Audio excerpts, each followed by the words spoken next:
United Nations Agency supports flood-affected women and young girls in Âu Lạc, also known as Vietnam. The United Nations Population Fund, or UNFPA, in Âu Lạc or Vietnam, donated $540,000 to assist more than 1.3 million women of childbearing age in 6 central provinces of the country that were affected by recent severe floods and landslides. The UNFPA has distributed dignity kits with much-needed hygiene items, in addition to essential medical equipment to monitor the health of expecting mothers. Furthermore, mobile and outreach reproductive health services are being delivered to support women's safety in flood-affected areas. We appreciate the thoughtful action of the UNFPA. May the gentle citizens of Âu Lạc or Vietnam quickly restore their daily lives in heaven's eternal love.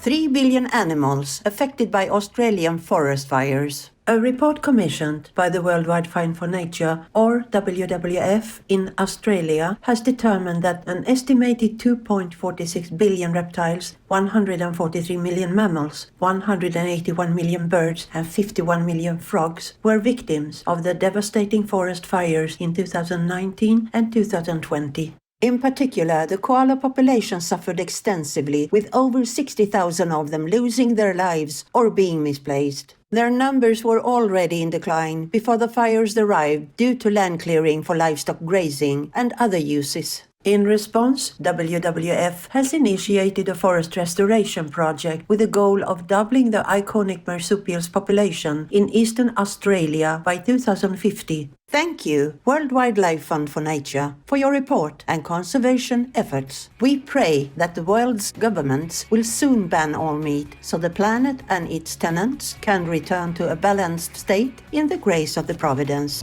Chinese and German companies collaborate on next-generation hybrid vehicles. Geely, the Chinese parent company of Volvo Cars, and Daimler, German parent of Mercedes-Benz, will partner on more eco-friendly hybrid and electric powertrains, which are the energy transferring systems for vehicles. The goal of the collaboration is to speed up the shift to emissions-free driving and will help to make the production more cost-efficient. The new unit at Mercedes-Benz, named Mercedes-Benz Drive Systems, will lead the joint endeavor, which will potentially include areas such as efficiency measures, sourcing of parts and materials, engineering, and industrialization. Exciting news, Geely and Daimler. May your collaboration help lead the way towards emissions-free driving in divine guidance.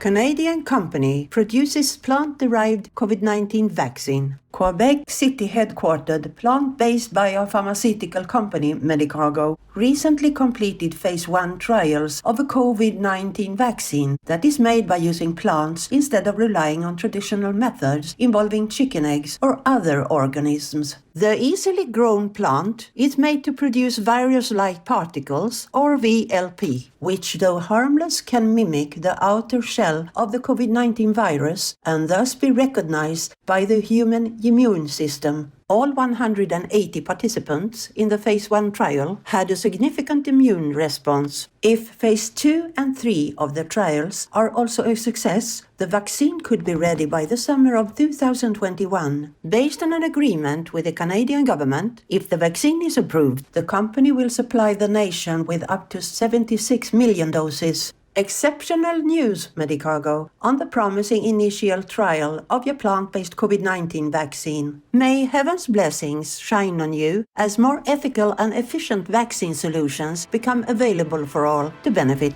British senior citizen walks to raise funds for hospital. 86-year young Peter Murray of London, United Kingdom, completed walking 1,000 miles or 1,600 kilometers to fundraise for Web's Cross University Hospital, where his late sister had been treated for a number of health problems. He said, "I wanted to do something nice for the hospital after the kind care that my twin sister received during her time there." Mr. Murray was inspired by Shining Word Compassion Award laureate Captain Tom Moore, who also walked in support of the National Health Services charities amidst the COVID-19 pandemic. Beginning his campaign in May, carrying Mr. Murray has since raised more than £7,000 with over 500 contributors and plans to continue doing walks for other good causes. The kind gentleman also supports other charitable projects locally and in Africa. We are cheering you on, Peter Murray. May your dedication also inspire others to do noble deeds in brotherly spirit. Vegan fund lists on the Canadian Stock Exchange. A vegan investment fund called Eat Beyond Global Holdings recently listed on the Canadian Stock Exchange with the symbol EATS. Eat Beyond invests in a range of sub-industries such as fermented, cultured and cell-based proteins, plant-based meats, sustainable food packaging and others. Currently, the fund's portfolio includes a number of food tech companies such as US-based Eat Just Inc. and Canada-based The Very Good Food Company, as well as Singapore-based SingCells and Turtle Tree Labs. By going public, Eat Beyond will allow investors the chance to participate in the huge growth opportunities of vegan investments, one of the fastest expanding sectors in the world. Congratulations, Eat Beyond Global Holdings. May the world's alternative protein companies be ever more assisted to produce delicious and healthy food in celestial guidance. Injured elephant in Zimbabwe saved by caring team. Elephant mom Martha was spotted limping as she wandered in the Musango Island safari camp near Lake Kariba with her calf. A poacher's wire snare deeply embedded in her left front leg had become infected, causing extreme pain. After being contacted by the safari camp's owner, ecologist Catherine Norton led a rescue operation in which Martha was sedated while the wire was removed. The wound was then cleansed and antibiotics administered. The intervention saved not only Martha's life, but also that of a youngster who would have been too young to survive without her mom. We tearfully wish all the best of health and safety for sweet Martha and her baby. Our gratitude for your loving actions, Catherine Norton and colleagues. In heaven's compassion, may our treasured wildlife soon be able to live in total peace and protection.